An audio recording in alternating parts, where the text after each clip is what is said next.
Who did their homework this week? We're studying Proverbs 6. Okay, a couple of you. Oh, nice. Okay. Did anyone who wasn't here watch the recording? Okay, well, for those of you who were here, do you have any questions or comments about last week? Because if not, we're going to move into you summarizing what happened last week. No? Okay, so, yeah. What? Oh, yeah. So, can someone who was here last week tell me what we stated the aim of our class is? Or a summary of what the aim of our class is.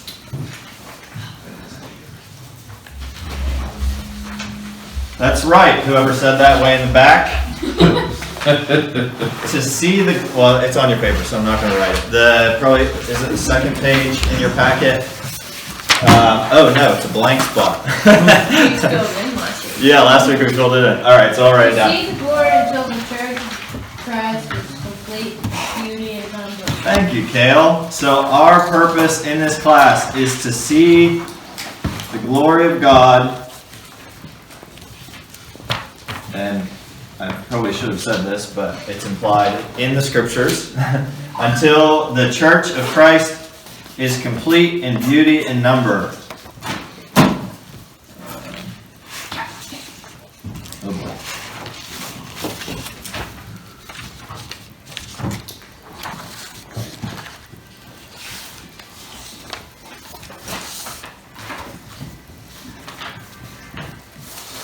To see the glory of God until the church of Christ is complete in beauty and number.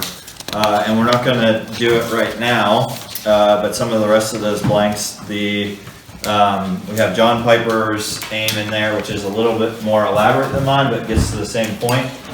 What is missing in mine comes between these two things. So we're seeing the glory of God, the church is complete in beauty and number. There's something happening in between that, and that is that one, when we see the glory of God, we turn to savor the glory of God, and when we savor the glory of God, we are transformed by the glory of God, and when we are transformed by the glory of God, our goal is to see and work until the church is complete. So it's this progression of we're looking, we're seeing, we're being changed, and then we're essentially going into the world to see that it is also changed. Okay? And this is essentially our mission statement here at Harvest, to increase the health and size of God's church. Health would be beauty, size would be number. So it's congruent there. So, what was the next thing I was going to get to? Let me check my notes. Can anyone who was here last week tell the rest of the class a summary of the story that we read, Professor Agassiz and the fish? Yeah, go ahead, Cal. Roll out. Was it at a college or? Yeah. Okay.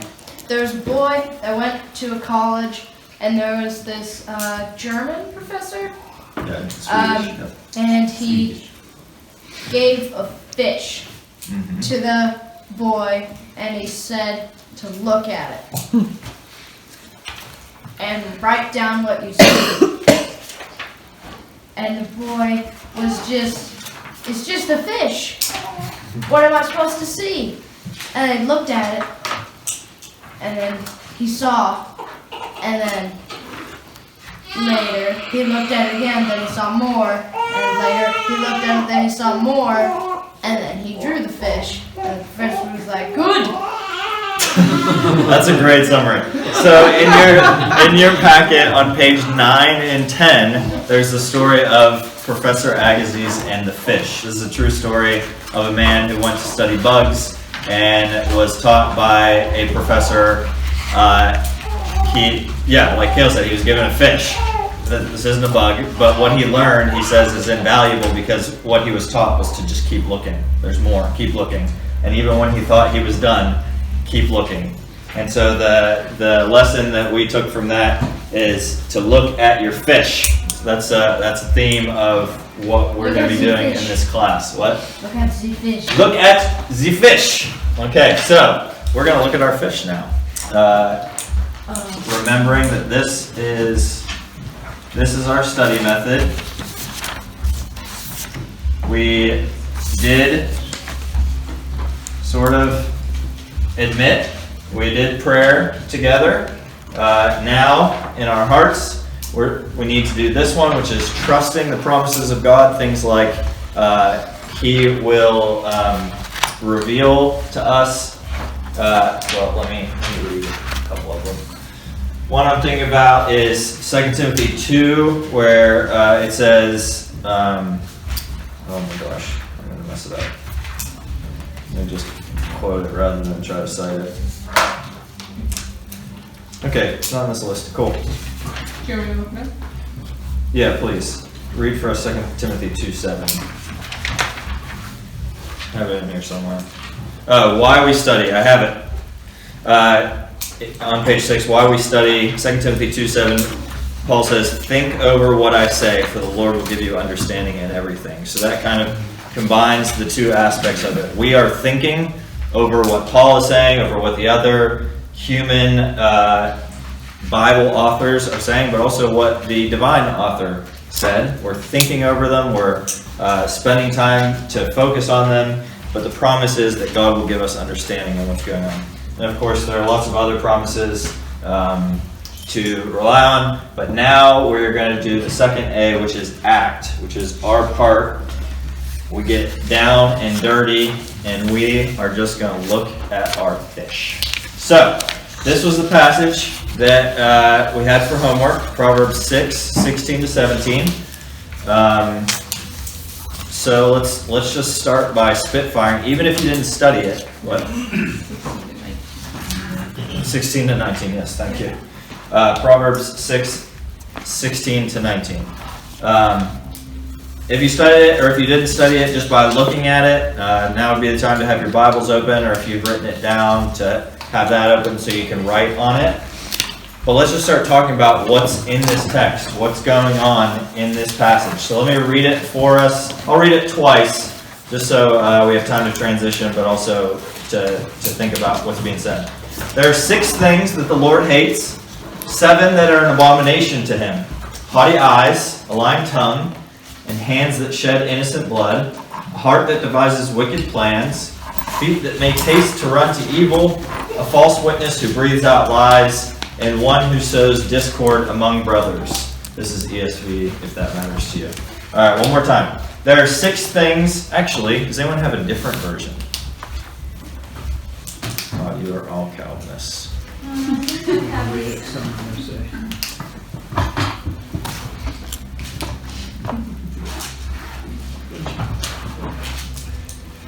Yeah, mine's NIV. Will you read yours, please?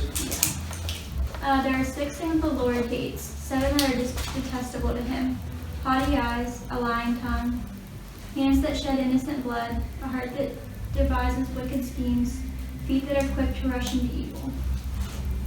One more. A false witness who pours out lies, and a person who stirs up conflict in the community. Great. Yeah, Okay. really different. So what are we seeing here? What's going on? We started last week by addressing the fact that it says 6 and then 7. Does anyone have thoughts on? Yeah, Gail? 6 of the 7 he hates. But the 7th one he doesn't hate? No. He just doesn't like. One of them he doesn't hate, Okay. but not necessarily the last one. That is a possibility. If we're being very literal, that's a possibility. How many things are actually in this list? 7. Yeah, 7. Any other thoughts on why he says 6 or 7? You might have already given us a clue, but 2 of them are lying. 2 of them are lying. Yeah, so it might be that 2 of them are the same one, that they're combined. So let me get my markers out. Any other thoughts?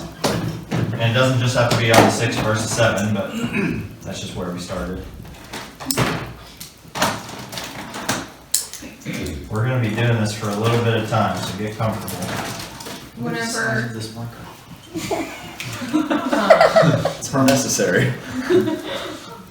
I was just reading different versions or commentaries. Okay. Cheater. Trying. Sorry. You said to study the I'm kidding. passage. I'm kidding. Go ahead. You asked us to speak up, and then you just. I'm sorry. Because I was trying to specifically get insight on the 6-7 because it didn't make any sense to me, and some sources were talking about it was kind of a form of writing, like almost sometimes like a form of poetry that just like added emphasis, that it cited different places in scripture that it would use it. I thought I wrote it down, but I didn't. Of just like it would give a list of 3 things they maybe and then said in 4, and so it was just kind of like it wasn't necessarily a counting, but a way of emphasizing. So it was one thing it said, and then one source was mentioning how that because I was wondering if it was, some people were thinking that it's okay, there's 6 things that he hates, but one of them is like the worst one, and is it the last one or something? And this was saying like in the original text that if that was the case, it would have more likely said 7th and not 7.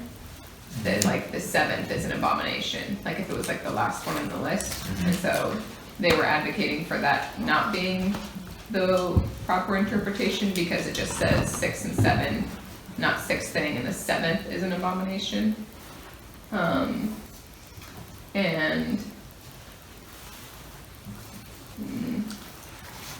no, those were all my thoughts on 6 and 7. I think that just officially made you our Hebrew scholar. Said nothing. Yeah, so basically, to summarize what she said, well, let's table that for a second. What book are we studying? Don't say Bible. Yes, Proverbs. Does anyone know what genre Proverbs is? What types of writing? We're going to cover genre more later. Wisdom. Yes, wisdom literature, and specifically poetry. So often those two go hand in hand. We'll talk more about genre later. That's like if you have music, you might want to listen to country or rap or bluegrass or whatever. Those are genres, categories. So what we have is wisdom literature or poetry. Does anyone know the point of the book of Proverbs? Or have a guess what the book of Proverbs is supposed to be about? So guiding into wisdom?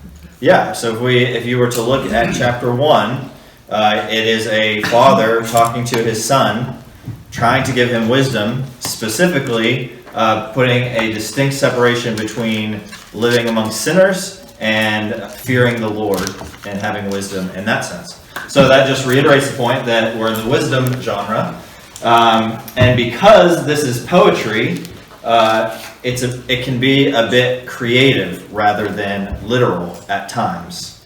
For instance, there's no such thing as haughty eyes. It's a figure of speech. Most of these phrases are a figure of speech, and your brain just automatically switches and realizes he's not talking about eyeballs that brag about themselves. He's talking about someone who uses their eyes in a prideful way or something like that. So this is figurative language. It is possible that because one of the ways to do poetry in Hebrew was to use this kind of scheme. It happens, I think, 2 more times in the book of Proverbs, where he'll say one number and then add to it. And mostly it's just creative, but things to know, which a original Hebrew writer or reader might realize that we don't necessarily realize, is that numerology is important. So, for instance, 7, you've probably heard that there's significance to the number 7. Can anyone tell me what significance that is? Yeah, it's like completion, it's fullness. So we say that God's number is 777, which comes from the book of Revelation.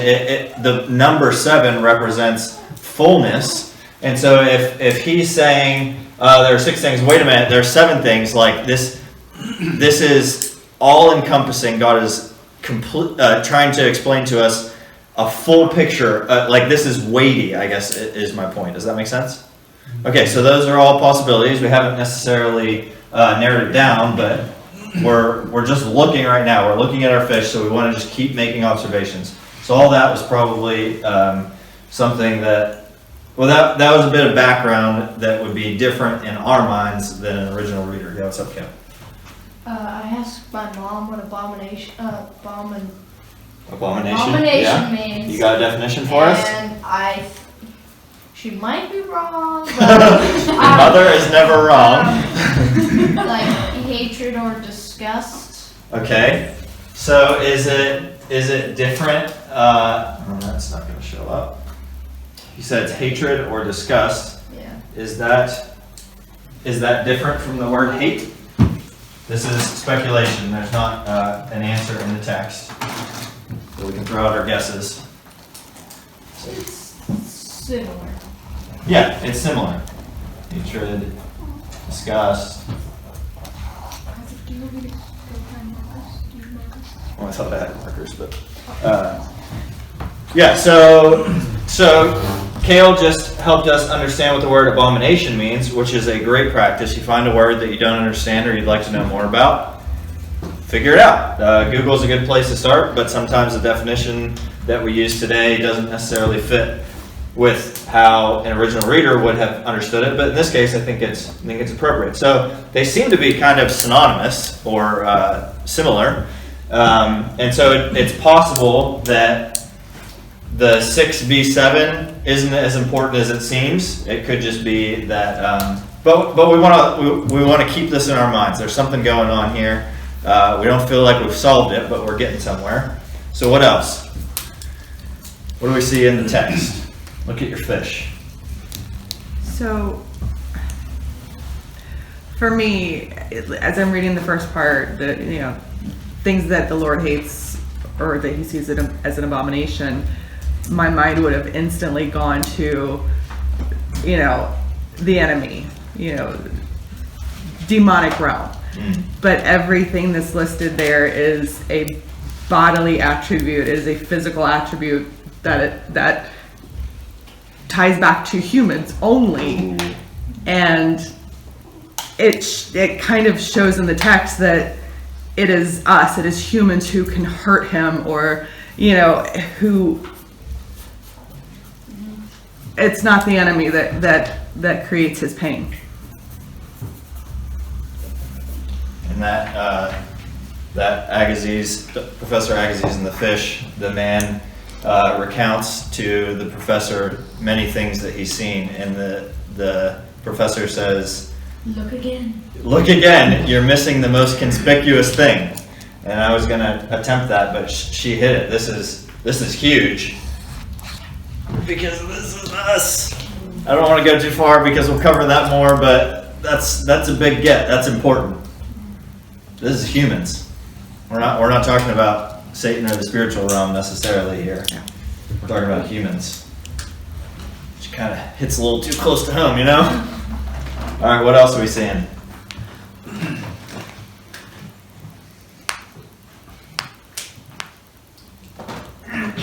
Like, I guess just a question on it would be, are there really only 6 or 7 things that God hates? Couldn't I make a list of about like 20 without really thinking about it? Who's got a top 10, right? Are there more things? It's interesting that a lot of them seem to be related to our mouths. Like, they're all different body parts, but then the lying tongue, a false witness, and the one who sows discord, I would think would be with your words. Breathe out loud. Yeah. Yeah. So a couple of them. They're very foundational principles in that they kind of, any of those would source, or any of those as a source would very often lead to, like, breaking the commandments. Say that again, please, Carrie.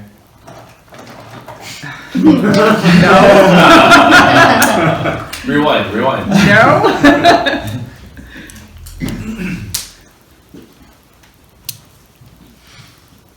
I think it's pretty clear. My art here. Must be in a gallery. Do you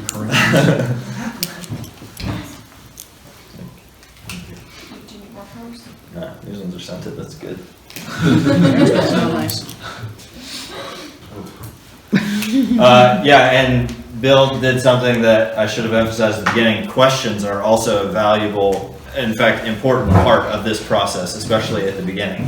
So ask lots of questions, even if you don't feel like you have an answer right now.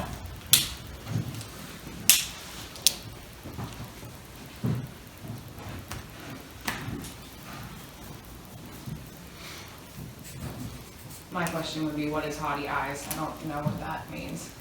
What is haughty eyes? Colors. It's running out of room too. Anything in particular that that confuses you? Like if you were asking that question in your Bible study, your personal study, what would you do to answer that question, to attempt to answer? This I is would look up that word. see haughty what it or is. eyes? Haughty, Okay. yeah. I guess, that's it, say it, ask your husband. Yeah, I guess I don't know if he's bragging about himself or is he looking at something else and wants to see, yeah. Okay, but you did just assume something there that you need to share with the class. Haughty is what? What does haughty mean? You just said it. Did I say proud? Yeah, like, Okay, yeah, so I guess I assumed that, but I don't know if he's looking at something or if he's talking about himself. Yeah, I guess. okay, so let's start with, we know this is, figure out a different color. Or we're pretty sure that this has something to do with pride.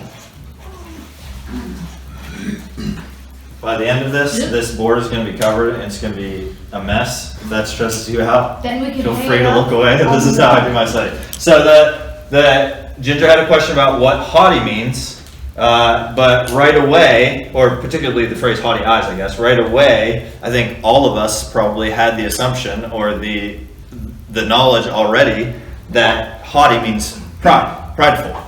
So then the question is, what are haughty eyes? Like, how are your eyes prideful? What are you looking at, or what is the manner in which you're looking? So what's going on here? But we started without even realizing to understand the text by using a word that means the same thing, so that it gives us a fuller picture of what's going on, even if we don't have an answer. Again, this is poetry, so the answer isn't necessarily in the text. It's a bit more abstract and creative, but we can start to make certain assumptions and have certain answers. Any other thoughts or questions? This is not a question, but whenever I was just like reading different versions, the verse 16b, like the end of 16, that like the ESV just says an abomination to him. Other text said an abomination to his soul. To what? To his soul, which Abomination to to me, his soul. like, just kind of gave a whole nother level, felt more personal and like Do you need crayon? intense. All right, well, let's step back from that for a second to realize one of the things that she just said. One of the things she just said was there's a difference in versions.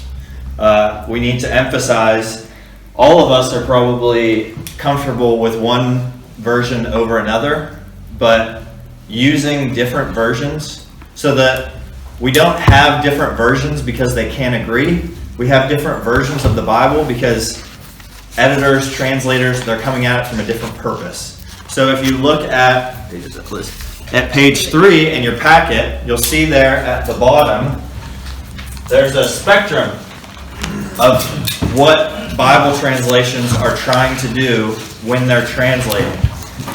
And this is important because you can find a wide array. The Bible was written in a language not our own, so it's not going to translate one for one. And so there are two areas that Bible translations focus on. The one is formal equivalence, which they call word for word. We're trying to translate to whatever extent possible, word for word. And that looks like the ESV and the NASB. They often sacrifice grammar, and it sounds a little bit more confusing in order to translate more word for word. On the other side is that dynamic equivalence, which they call functional meaning, which is they're trying to match the meaning rather than exact words. And so things like the NLT, The NET is kind of a unique one. And then right smack dab in the middle is NIV. It tries to be very readable, very understandable, and so it matches the meaning, but it also tries to maintain some of the original language. And so depending on what you're looking for in your study, depending on your understanding level, and also when you do something like this, you might want to use books from that or translations from that spectrum, because they'll change some words and add meanings, and so I have recommended on there on that spectrum a handful, 7 different versions. There are more good ones. You'll notice that the message is offset. That is not a recommendation. It is just an example of what's going on. It is not technically a translation, although many people would get angry for me saying that. It's a paraphrase.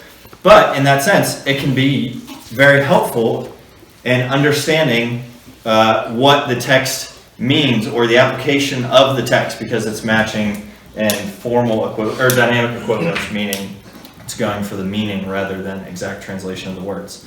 So I know that might be a lot of information, but all that was a unnecessarily long lesson to say use different translations, because we're trying to understand what the original author is telling us.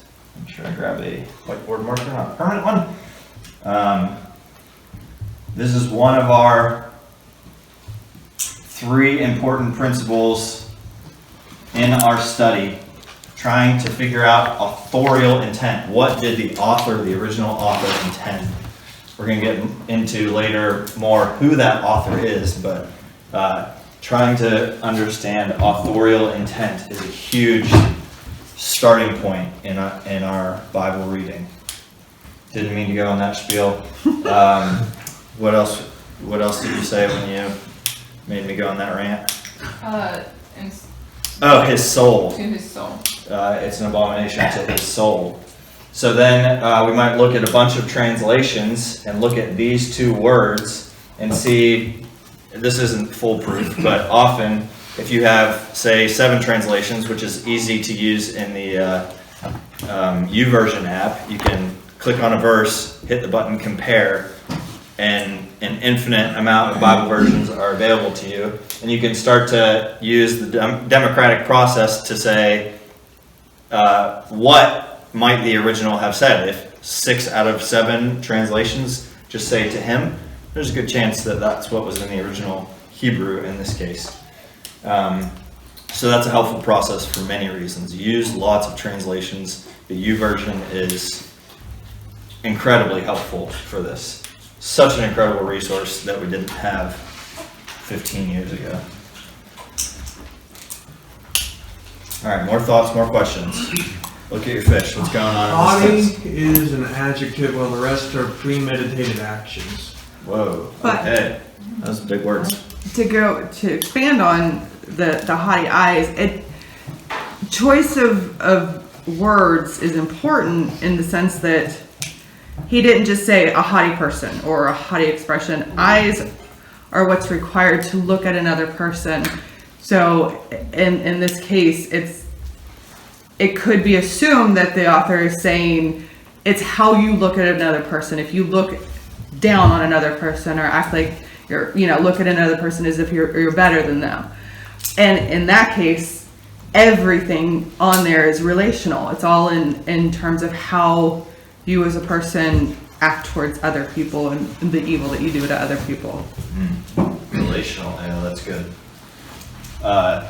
You said So, all of them, but this one are premeditated, is that what you said? Yeah, so haughty would be like a characteristic or a quality of a person that someone has that they need to work on. Well, all the other ones are things that would be something you would have to make an active decision about. Right, intention. You're not gonna be able to read this, so I'm just gonna scribble it anyway. Alright, so we're starting to look at different pieces of this. I think that is crucial in understanding what's going on in this text. So Sean just noticed a unique quality about this one compared to the rest. Carrie just noticed a similarity with all of them. So that probably links into the main point. If all of something in the text agrees on an idea, that probably relates to the main point. So relational, the way we deal with relationships, so if we combine these two, we know it's about humans, so the way humans have relationships probably has something to do with the author's intention in this text. What else? We'll definitely question what all the surrounding context is. Everything prior, verse, or chapter 6, everything after, chapter 5, chapter 7. That's See right. what led to it, what follows. That's where I spent most of my time. Yeah. Wondering, as the author is speaking to his son, which is clear in the very next verse actually, and in verse 1 of the same chapter, that he's got a, let's say, a younger audience. So he's targeting, and possibly even someone who already has some character traits he's trying to give them particular advice about. But I'm wondering if the audience has a level of, or a lack of personal interactions experience, maybe hasn't left the home yet, and the kind of advice you give your son before he leaves, very personal, very human interaction. This is how you need to treat people. This is how you love your neighbor as yourself, if you will. Okay, before you finish teaching my class, he said a lot of important things there. The first one is the second of our 3 points that we want to emphasize. 1, we're looking for what did the author intend. 2 is that context is king. Context is crucial to understanding a Bible passage. Very few of the books, of the chapters that we have in the Bible were written in a vacuum. Most of them, in fact, were written as one letter, one scroll. And so knowing what is going on in that book is important, which is why we started with understanding what the book of Proverbs is about. Now, I specifically picked this passage because Proverbs has very little context. Not saying it has none, but it has very little context. By definition, it is a bunch of proverbs, a bunch of idioms, a bunch of one-liners, if you will, to teach maybe specifically the younger generation what wisdom is. And so you probably know, if you've read Proverbs, a lot of it doesn't seem to link to the other thing. It's like Solomon or whoever happened to be writing that chapter is like, do this. Oh yeah, do this. Think about this. Like, so a lot of the times it's a list, but it has to be asked, no matter what book you're in, what is the context? What is going on in this? Did you look at the context for this at all? I just read through chapter 6. I didn't You notice squeeze in anything? 5 and 7. Anything of value there? It's okay if you didn't. I'm just. It was, yeah,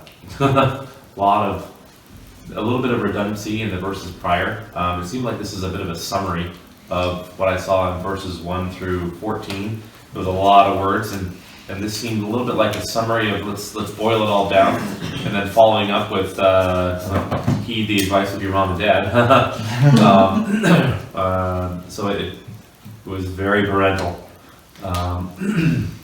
Yeah. Okay. So we'll get more to the context probably a little bit later once we continue to hash out some of these things.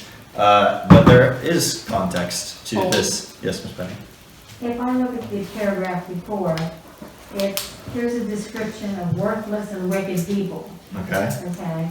They are constant liars, signaling their true intentions to their friends by making signs with their eyes and their feet and their fingers. So I'm getting it doesn't you have to always say it. It can be everything. Yeah. I think when he lists this, I think what he's trying to let you know, because it's how you end up, suddenly broken beyond all hope of healing. So if you do these things, I think I'm trying to think what it is. You'll know them by their fruits. They may be able to fool you with 1 or 2 things, but not if you look at everything. Yeah. And what you're saying about he goes around, well, really, when you're trying to impart your knowledge, sometimes there's so many things, you just like get it all out there. You don't necessarily, I think as you get older as a parent, you think, oh, well, we'll do this, but it isn't always that way. Yeah. Oh, and while we're at it, anyway. Now that this event just occurred, that reminds me. Yes, and you better Yeah. remember this too, so. third point, which we'll get to in a second. If you noticed in Miss Patty's description there, she paused to emphasize some words. Did anyone catch that when she was reading? The eyes and fingers. Yeah, there's repeated words. So there is some kind of connection with the verses that precede it. And spoiler alert, she got to it. The verse, I think it's the immediate verse before this, is a summary statement of what the author expects. Bill, can you read the verse before? Verse 15. Yeah. Therefore calamity will come upon him suddenly, in a moment he will be broken beyond healing.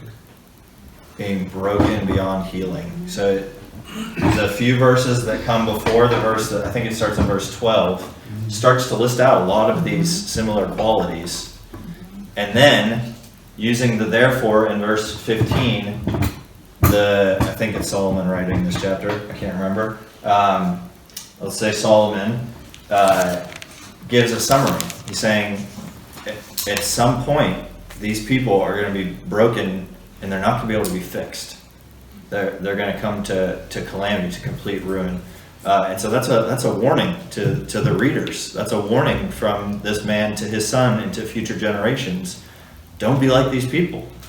Were you going to say something else? And where he said destroyed suddenly, broken beyond all. They may get along with it or get away with it for a certain amount of time.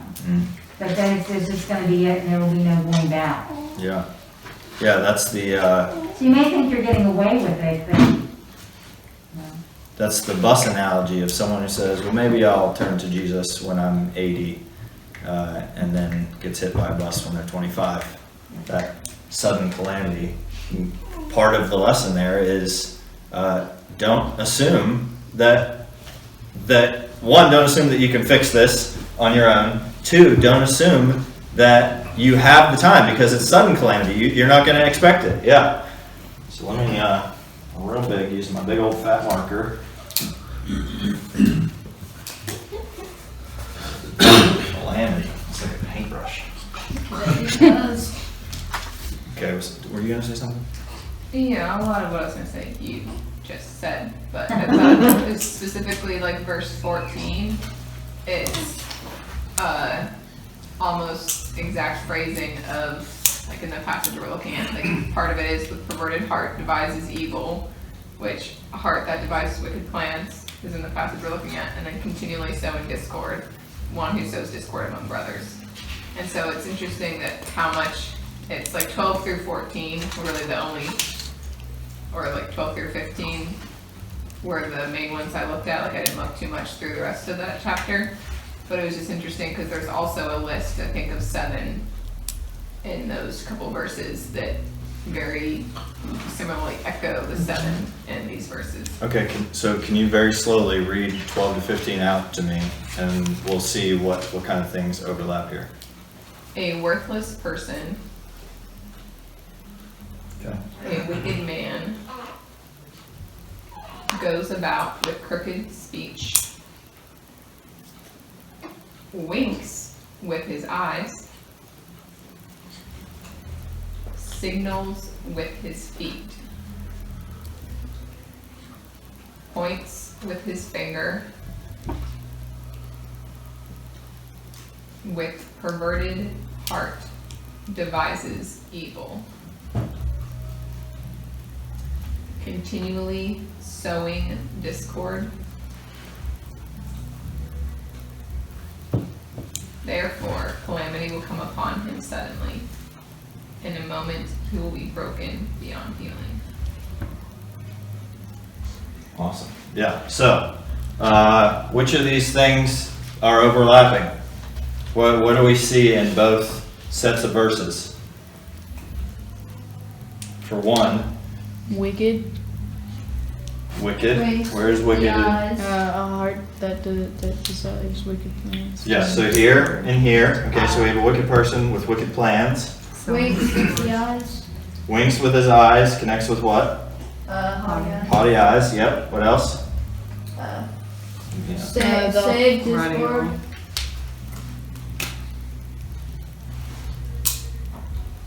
Say it again. The bottom one. Sowing discord goes with what? The very bottom one. Almost literally the same thing. Sowing discord among brothers. What else? Feet and feet. They're not quite. Signaling with his I feet. don't really know what signaling would be with feet, but. I always think of like a poker match where you're like stomping out. He's got a 3 of hearts. And then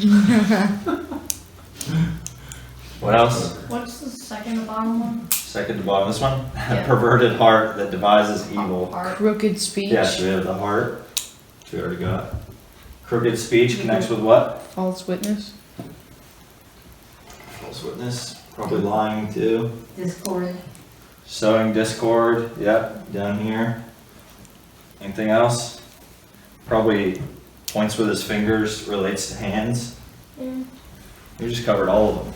So, I think we just probably proved as much as we could prove that verses 12 to 15 and verses 16 to 19 are, Similar. yeah, they're like a brother and sister passage, which points even further to the fact that whatever is sandwiched there in the middle, i.e. verse 15, so this should probably be 14, verse 15, starting with therefore, is something that the writer is emphasizing. So that makes me come to another point of Hebrew text, particularly Hebrew poetry. You see it a lot in Scripture, but you don't realize it. It's called a chiasm. Has anyone heard of a chiasm before? Nope. You talk about it all the time. Oh, yeah. Chi is the Greek letter X, and so chiasm is the literary form of an X. So what happens is the author says something. I think the example I've used before is, I love her and she loves me. I love her, she loves me. There's repetition, there's similarity in between these two. And so the first and the last point connect with each other. And that goes on again and again for as long as the writer wants. So that this ultimately becomes an arrow pointing to whatever's in the middle. That's all that chiasm means. So the top point and the bottom point connect, the second point and the next to last point connect, so on and so forth, until we get to the middle.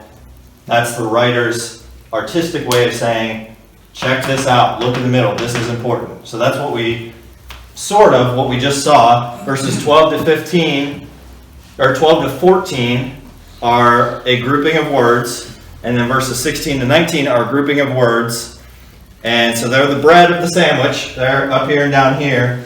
And what's in the middle, verse 15, is what the author wants us to see. Okay? Does that make sense? Does that not make sense to anyone? Okay. So that's chiasm.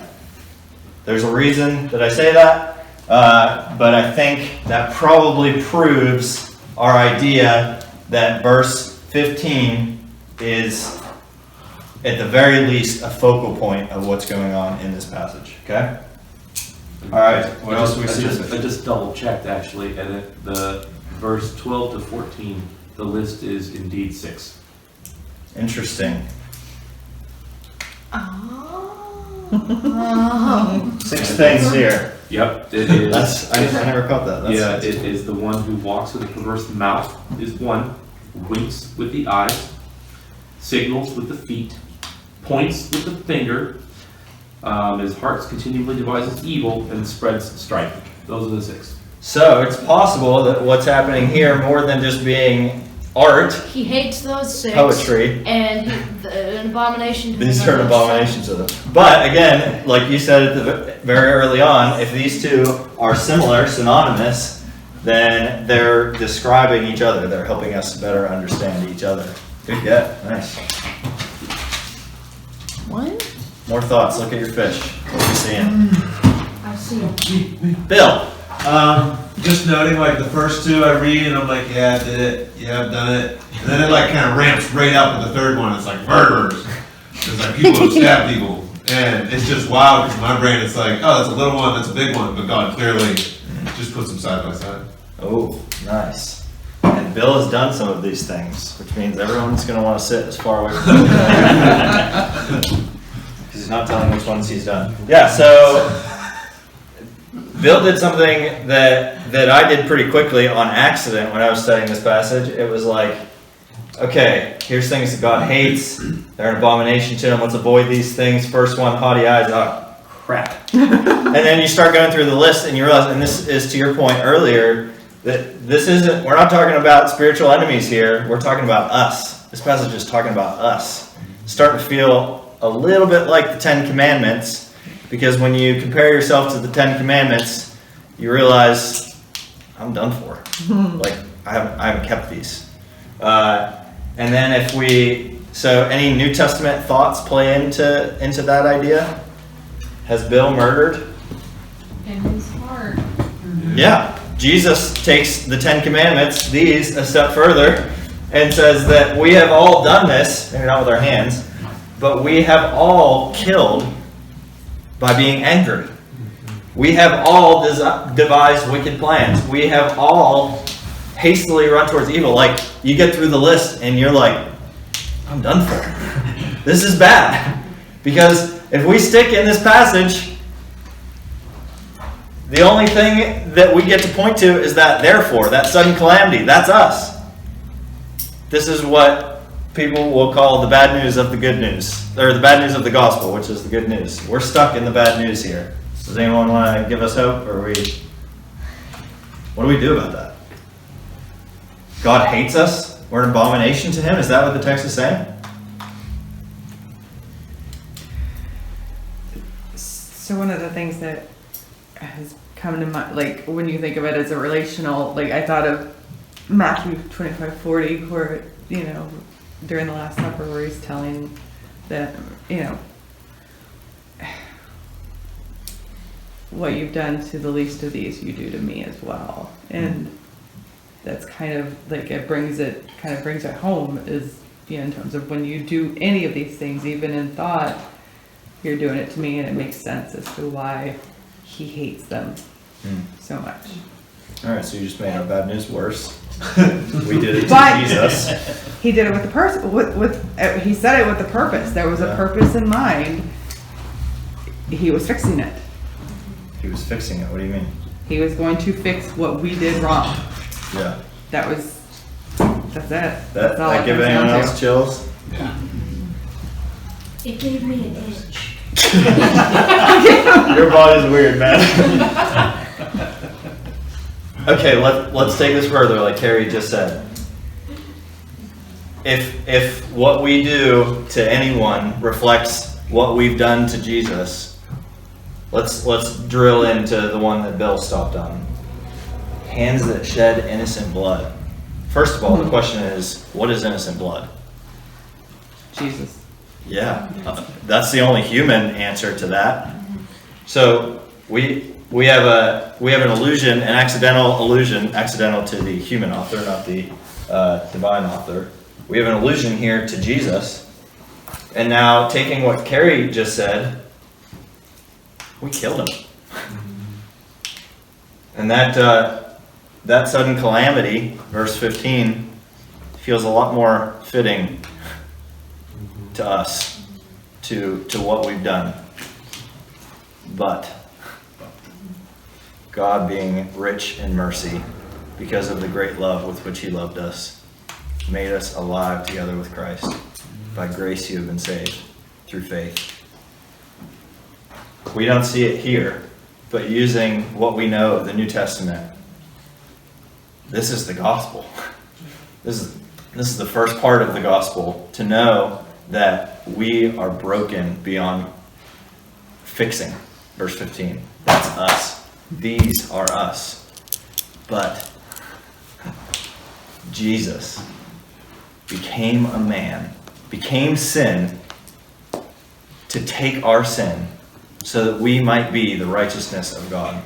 So that we might go from being the things, the people that God hates, that are an abomination to him, to being given his righteousness, his favor, his love, his pleasure, all of these promises that we were talking about in the beginning of the class. Like, isn't that just astounding? And we just found it in the Proverbs. in a passage that we probably didn't expect was going to talk about that very thing. we're seeing, it's not here anymore, but we're seeing more of the glory of God. That he would take this, which is a great weight on our backs, and take it on himself in the person of Jesus. We're seeing the glory of God. Hopefully we're being changed by it. Question, Yeah. what do we do about it? What do we do about it? Someone want to answer that? You know what I mean? He went to the cross. He forgives us of this stuff, but what do we do for him to forgive us? Do you want to answer your own question? Repent, and not only that, but just studying his word and being, close to him, I guess, and try to avoid this stuff. One of the, well, I'll get to it later. Yeah, what my dad is trying to do is make sure I don't miss the crux of what's happening here. We have to have faith in this Jesus, because otherwise this is still us.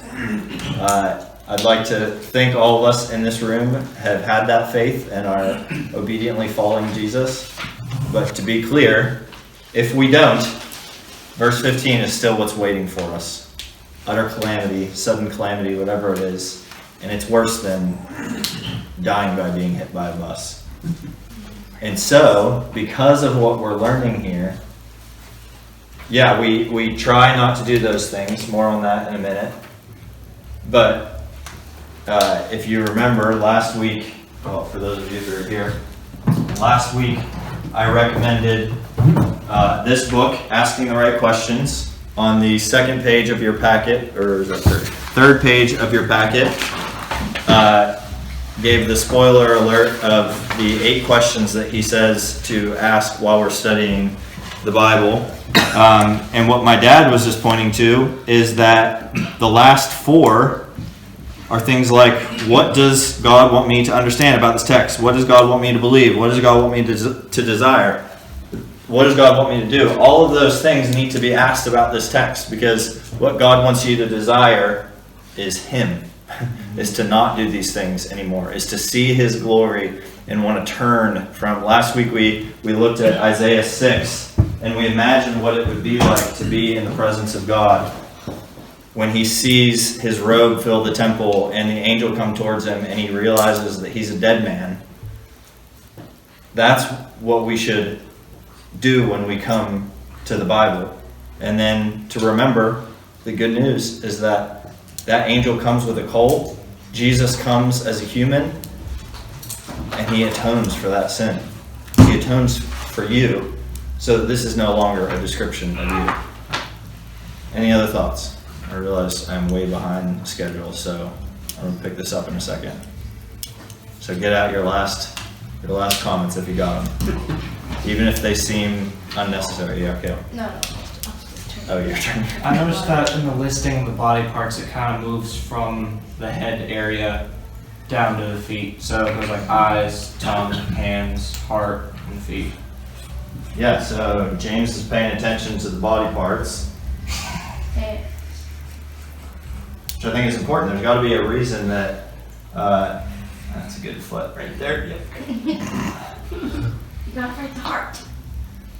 It's the most important thing. He's angry. For those of you that can't see. Okay. So, Fight the heart. thank you, Kale. I didn't write the heart. There's a reason I didn't write the heart. Because you didn't have If you start asking the question, why is he using the figurative language that he uses? First of all, remember the discussion on chiasm? I think what we have is a chiasm here. Chiasm is tricky because it's not clear, so we may not. But as soon as I saw that 2 of them are lying, it made me wonder. So if we connect 2 and 6, they're lying. And then drawing out the body parts, it's possible that hands and feet are connected because they're similar body parts. So then, if we continue to have a chiasm, there's 2 more ideas here that we don't want to miss. One is that if the author is trying to convince us that we have a chiasm, which again, he may not be, I don't want to overemphasize this. If we have a chiasm here, then haughty eyes connects with one who sows discord among the brothers. And then the middle is a heart that devises wicked plans. And then the middle is the point. So we had a big chiasm, now we might have a little chiasm here. So let's start with, is it possible that haughty eyes connect with one who sows discord among brothers? Yes. Why? Prove it to me. Dad doesn't seem convinced, so prove it to him. Pride doesn't create unity. Yeah, so we're talking about disunity here, we're talking about pride here. It's possible that these connect because someone who has this seeks to do this. Okay, so just for the sake of argument, let's assume that these are connected. So now we seem to have a definite chiasm. Everybody with me? Is that? Yes, sir. Okay, so then the point is a heart that devises wicked plans. Think about all of these body parts and what's unique about this middle one. Everybody touch your eyes. Don't poke your eyes, just show me where your eyes are. Okay, now touch your hands. Touch your feet. Touch a person who breathes out lies. Hey, brothers. Touch a person. All of these things are tangible things until we get to the heart. Because he's not talking about a literal heart. In fact, I just read this morning that the Bible over 800 times refers to the heart in the Old and New Testament, and never once is it being literal about the heart. It's talking about the emotional center.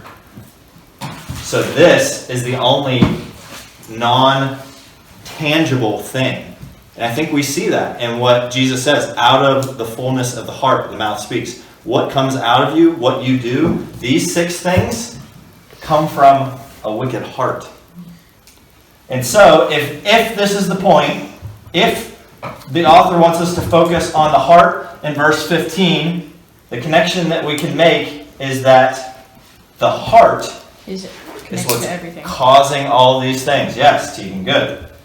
And that, the heart, is what is leading to calamity.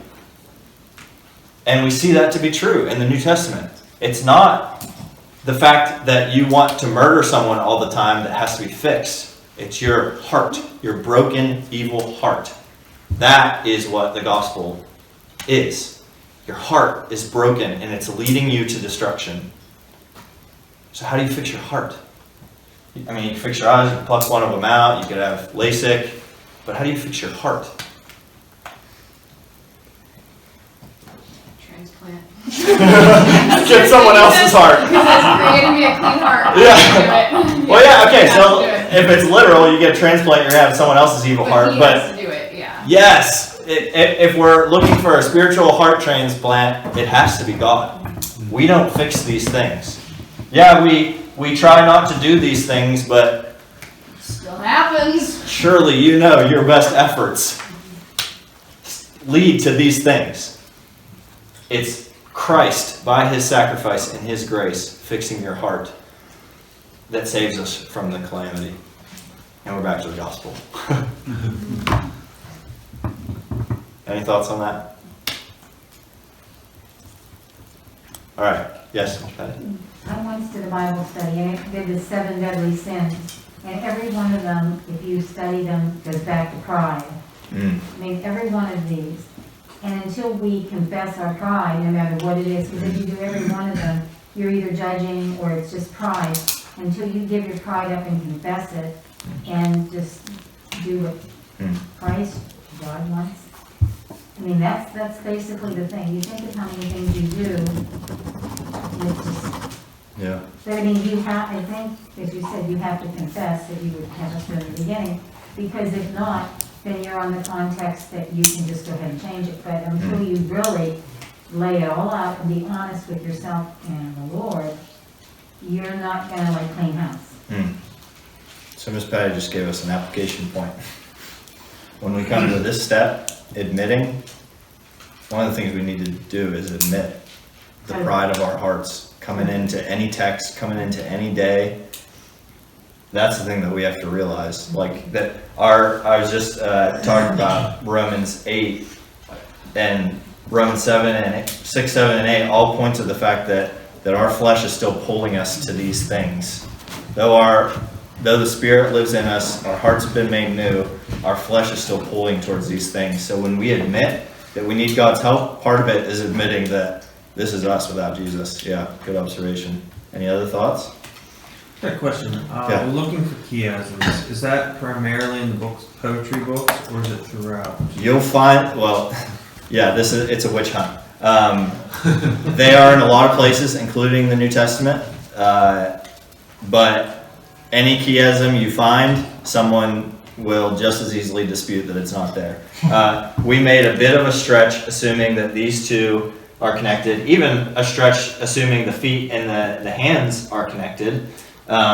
So it's possibly not a chiasm, but yeah, it happens a lot of places. I'm trying to think of a New Testament example. I can't think of one off the top of my head.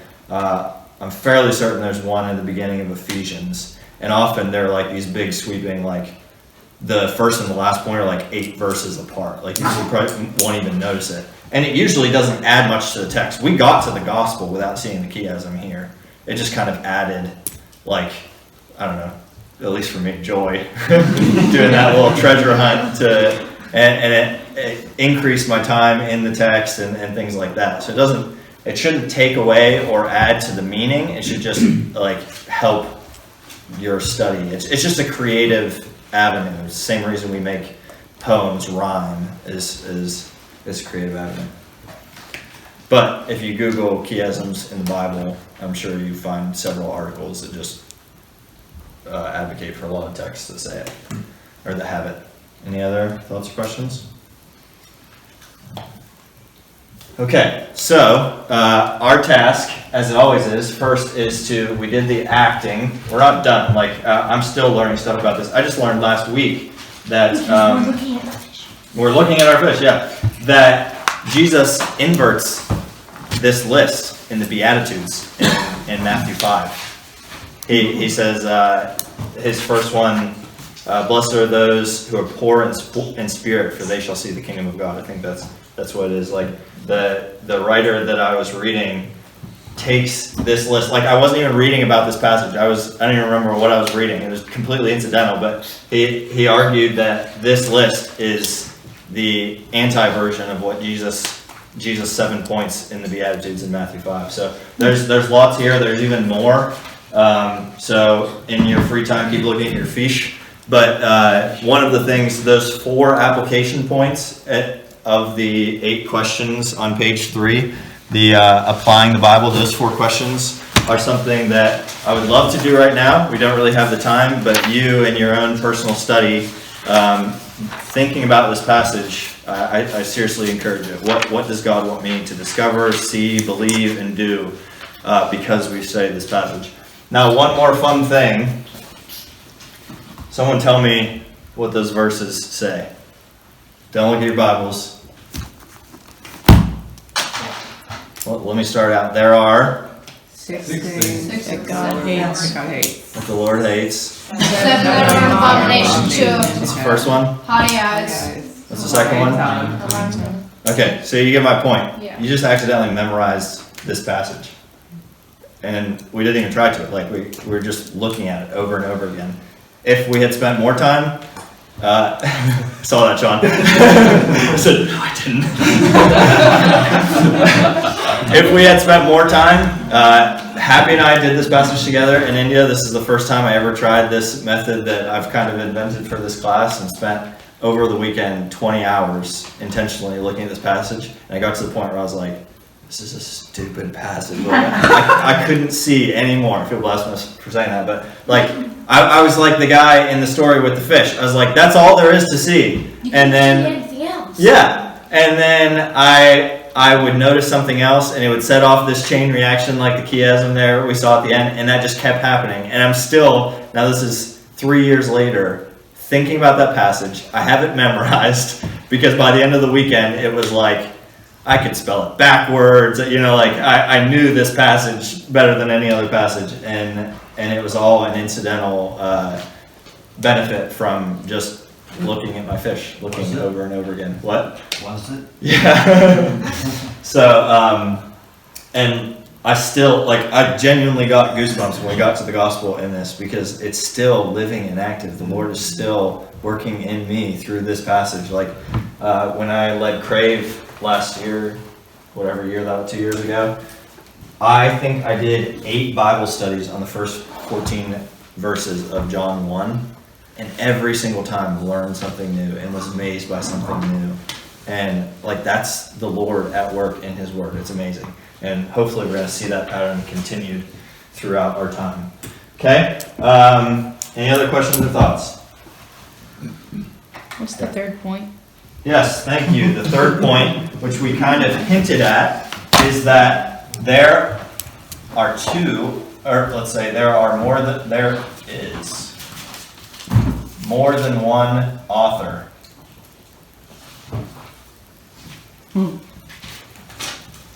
What do I mean by that? There's the physical writer, and then everything in the Bible is authored by God. Yes, there's the human author and there's the divine author. The Spirit speaks through His Word. This is Scripture. So I mentioned Solomon a few times while we're studying that. We're getting into the mindset of, like David mentioned, like a son to his, or a father to his son. We're thinking about the original author, the original audience, but we can't forget that there is a divine author as well. And this is why, like, for instance, in Isaiah prophesies about a boy who will be born to a virgin, and his name will be Emmanuel. That was literal. A boy was born to a virgin in Hebrew is the same word as a young woman. So a boy was born to a young woman, and they literally named him Emmanuel as a sign to show that God was with His people. But the divine author had more intended than the human author, which is that Emmanuel was just a foreshadowing of our Emmanuel, Jesus, God with us. So there is more than one author. I tend, as my strategy, to think about the human author as much as possible in the beginning, because it helps me get into the setting of the passage and all that stuff. But we cannot forget that it is possible that God intended more in this passage than the human author did. And that we don't want to carry that too far, but that's our third main point. We want to remember all three of these things. What did the author intend? But don't forget, there's more than one author, and context is king. Okay? Can you say again, what was the title of those three things? What was the... I made it up on the spot and it sounded good, but now I forget it. 3 things to remember. I don't want to say that it's our goal of the class. Our goal of the class is to, if we learn one lesson, I want it to be to keep looking. Just keep looking. There's more there. But under that, the 3 things that we should know, we should consider every time we are looking at a passage are these 3 things. These actually are verbatim from Pastor Mike. I said, Mike, I'm teaching this class, but I know it's your flock. Oh, well, I didn't say it like that. It's not his flock, but he's been given authority over it. So what do you want me to make sure I don't miss? And he's like, these 3 things. Yeah, that. Are you raising your hand or scratching your head? Okay. All right, any other thoughts or questions? That was fun, huh?